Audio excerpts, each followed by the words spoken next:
దాంతో పాటు ఇంకొక విషయాన్ని దృష్టికి తీసుకురావాలి ప్రజలకి. 11వ తారీఖు అంటే నిన్నగాక మొన్న ఒక విచిత్రమైన కేసు క్రైమ్ రిజిస్టర్ చేశారు. దానిలో highest section is 307.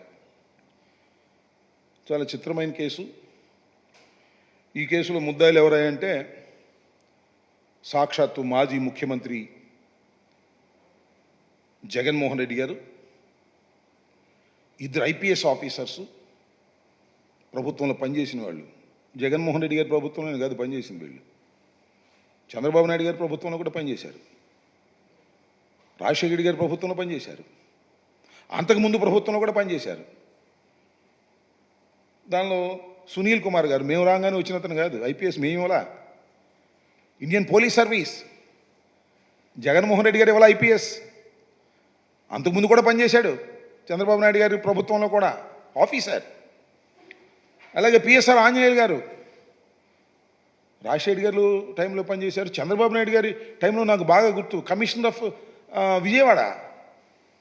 Chandrababu Naidu గారి టైంలో గుంటూరు SPగా పనిచేశారు. చాలా పేరు ప్రఖ్యాతులు సంపాదించారు. లా అండ్ ఆర్డర్ విషయంలో చాలా గట్టిగా ప్రవర్తించేటటువంటి వ్యక్తి అని ఆ రోజున చంద్రబాబు నాయుడు గారి ప్రభుత్వంలో కూడా కొనియాడబడినటువంటి వ్యక్తి. దాంతోపాటు మరొక పోలీస్ ఆఫీసర్, దాంతోపాటు మన Guntur medical GGH superintendent, then superintendent, ఇప్పుడు రిటైర్డ్ అయ్యారు, ప్రభావతి గారు. వీళ్ళ 5గురిని పెట్టి 307 అండ్ అదర్ సెక్షన్స్ వేసి కేసు బుక్ చేశారు. ఏమిటి దీని కేసుకు గల కారణాలు ఏంటి, ఎందుకు బుక్ చేశారు? నేను చాలా స్పష్టంగా చెప్తున్నా. ఇది చంద్రబాబు నాయుడు గారు, లోకేష్ గారు అని పేరేంటి, రాజు గారు, త్రిబుల్-R ముగ్గురు కలిసి కుట్ర చేసి జగన్మోహన్ రెడ్డి గారిని ఇబ్బంది పెట్టాలి, జగన్మోహన్ రెడ్డి గారి మీద కూడా 307 కేసు వేసి ఒక వికృతమైన ఆనందాన్ని పొందాలి అనేటువంటి కుట్రతో ఈ కేసుని మొన్న 11వ తారీఖున రిజిస్టర్ చేశారు. ఎప్పుడు క్రైమ్ జరిగింది? అకార్డింగ్ టు దెమ్ 2001లో. మీ అందరికీ గుర్తుండే ఉంటుంది, బహుశా మర్చిపోయి ఉండొచ్చు కొంతమంది కాలానుగుణంగా. ఈ త్రిబుల్-R రాజు గారు పూర్వం మా పార్టీనే, వైసీపీ పార్లమెంటు సభ్యులు నరసరావుపేటకి, నరసాపూర్కి ఫ్యాను గుర్తు మీద గెలిచాడు. జగన్మోహన్ రెడ్డి గారే బీఫామ్ ఇచ్చారు. గెలిచిన తర్వాత మాతో విభేదించాడు. చంద్రబాబు నాయుడు గారి చెంతకు చేరాడు. ఆయన డైరెక్షన్లో హైదరాబాద్లో కూర్చుంటాడు, ఢిల్లీలో కూర్చుంటాడు, ఒక ఛానల్ని హైర్ చేసుకున్నాడు. రోజు జగన్మోహన్ రెడ్డి గారిని తిట్టడం, దూషించటం, వైసీపీ నాయకులను దూషించటం.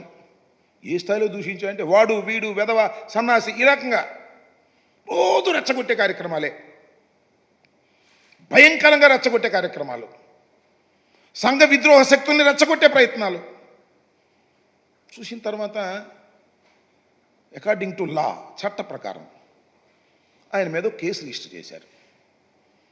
కేసు రిజిస్టర్ చేసిన తర్వాత whether it is false or right, ఆయన according to him false case అన్నాడు. ఎస్, ఫాల్సా కాదా ప్రజలందరికీ తెలుసు. ఆయన ఎంత బాగా రెచ్చగొట్టాడో. టీవీలో మాట్లాడుతూ ఒక ఛానల్ లాగా పెట్టుకుని దానిలో రోజు ఈ టైంకి వస్తాడు, తిడతాడు.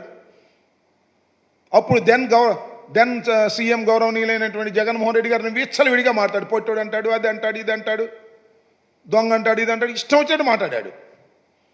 కేసు రిజిస్టర్ చేసిన తర్వాత అది ఫాల్సా జెన్యూనా, that will be decided before the honourable court. చెయ్యాలంతే. ఆయన ఫాల్స్ అనుకుంటాడు, నా మీద కేసు పెడితే నేను ఫాల్స్ అనుకుంటా, ఆయన మీద కేసు పెడితే ఆయన ఫాల్స్ అనుకుంటాడు. ఆ కేసులో సిఐడి వెళ్ళి అరెస్ట్ చేసి తీసుకొచ్చి కోర్టులో ప్రొడ్యూస్ చేశారు. ఇది జరిగింది. అరెస్ట్ చేసిన తర్వాత ఎప్పుడు కోర్టులో ప్రొడ్యూస్ చేయాలి? Within 24 hours. వితిన్ 24 అవర్స్లోనే ఆయన ప్రొడ్యూస్ చేశారు. ప్రొడ్యూస్ చేసినప్పుడు జనరల్గా చాలామందికి తెలియకపోవచ్చు, ఈ criminal procedure code, IPS, IPC తెలియకపోవచ్చు. ఎప్పుడైతే ఒక ముద్దాయిని ఏ కేసులో అయినా అరెస్ట్ చేసినప్పుడు 24 గంటల్లో అందుబాటులో ఉన్న కోర్టులో కానీ కన్సర్న్ కోర్టులో కానీ హాజరుపరచాలి. అది రాజ్యాంగం, క్రిమినల్ ప్రొసీజర్ కోడ్ దాని ప్రకారం హాజరుపరిచారు. హాజరుపరిచినప్పుడు జనరల్గా ఆ మ్యాజిస్ట్రేట్ ఒక మాట అడుగుతాడు ముద్దాయిని, ఏమండి పోలీసు వారు మిమ్మల్ని ఏమైనా ఇల్ ట్రీట్ చేశారా అని అడుగుతారు. అడిగినప్పుడు ఇల్ ట్రీట్ చేయలేదండి అని చెప్పొచ్చు. ఇల్ ట్రీట్ చేస్తే ఇల్ ట్రీట్ చేశారు అని చెప్పొచ్చు. ఇల్ ట్రీట్ చేశారంటే ఎమ్మటే కాగితం తీసుకుని మ్యాజిస్ట్రేట్ గారు రాస్తారు. ఏం ఇల్ ట్రీట్ చేశారు, మిమ్మల్ని కొట్టారా, తిట్టారా, ఏం చేశారు, హౌ ఏ రకంగా ఇల్ ట్రీట్ చేశారని చెప్తారు. నన్ను కొట్టారండి, నన్ను తిట్టారంటే దట్ ఇస్ డిఫరెంట్. నన్ను కొట్టారండి అంటే ఎమ్మటే నీరెస్ట్ హాస్పిటల్కి పంపిస్తారు. కొడితే గాయాలు ఉండాలి కదా అని. ఈ రాజుగారు కూడా నన్ను ఇల్ ట్రీట్ చేశారండి, నన్ను కొట్టారండి అని చెప్పారు. ఎవరు కొట్టారు చెప్పలా, గుర్తు తెలియని వ్యక్తులు ముసుగులు వేసుకుని కొట్టారని చెప్పాడు. అది ఆయన చెప్పింది కక్షతో. ఎమ్మటే జీజీహెచ్కి రిఫర్ చేశారు. జీజీహెచ్లో ఎగ్జామిన్ చేశారు. ఎగ్జామిన్ చేసేటప్పుడు కూడా ఏమిటి మీకు ఏం జరిగింది అనేది ఇక్కడ కొట్టారండి, నన్ను ఈ రకంగా పలానోళ్ళు అని చెప్పాలి కదా, గుర్తు తెలియని వ్యక్తులని చెప్పేశాడు. అది నోట్ చేసుకున్నారు, కోర్టులో నోట్ చేసుకున్నారు, మ్యాజిస్ట్రేట్ గారు జీజీహెచ్లో నోట్ చేసుకున్నారు. They have given a certificate. అది చాలదు, ఇది అన్యాయం అని చెప్పేసి సుప్రీంకోర్టుకు వెళ్ళాడు. సుప్రీంకోర్టు వాళ్ళు హైదరాబాద్లో ఉన్న మిలిటరీ కోర్టుకు రిఫర్ చేశారు.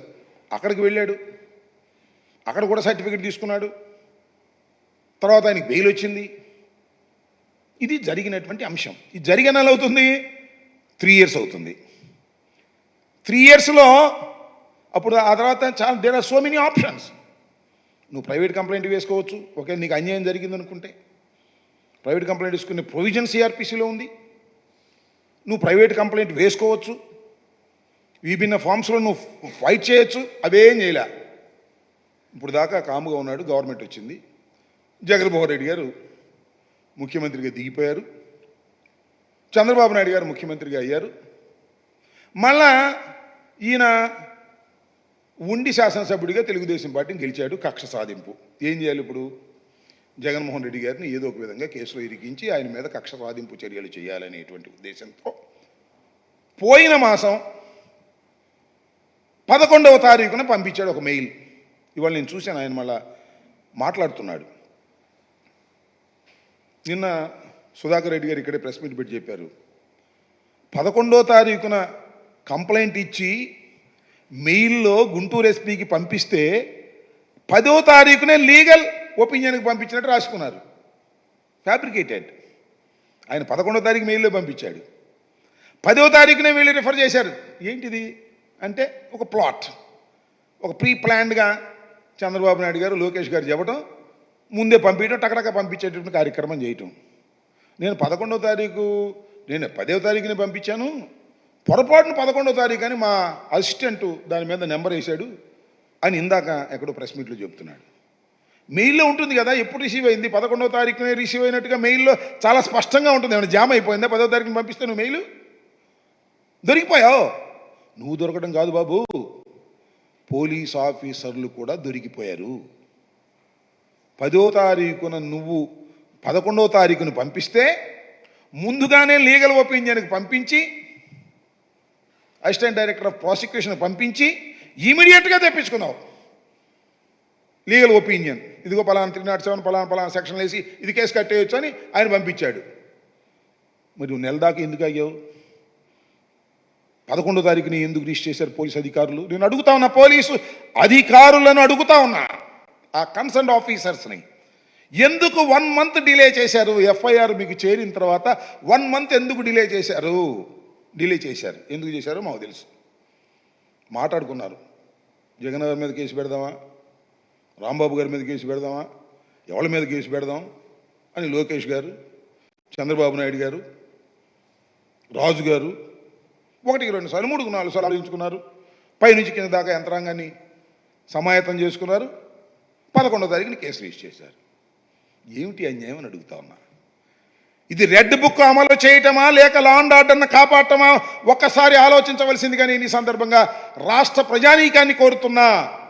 దానితో పాటుగా పోలీసు అధికారుల్ని కింద నుంచి పైదాకా నేను ఒకటే చెప్పదలుచుకున్నా, పరిశీలించుకోండి. ఫాల్స్ కేసులు మీరు పెడుతున్నది ఎవరి మీద? రాష్ట్ర మాజీ ముఖ్యమంత్రి మీద. అంతేకాదు ఇద్దరు ఐపీఎస్ ఆఫీసర్ల మీద, మీలాగా ఐపీఎస్ చదువుకొని మెరిట్లో వచ్చినటువంటి వ్యక్తుల మీద, ఒక డాక్టర్ మీద, మహిళా డాక్టర్ మీద మీరు కేసులు పెడుతున్నారు. ఎవరి ప్రోద్బలం? న్యాయం అయితే పెట్టండి, తప్పులేదు. If it is genuine we have to register the case against anybody, no problem at all. Political ప్రెషర్కు మీరు లోనై కేసులు పెడితే అయిపోదప్పుడే కథ. చాలా కథ ఉంటుంది. కాలం గిర్రె తిరిగి వస్తుంది. 5 సంవత్సరాల్లో నెల 15 రోజులు అయిపోయింది.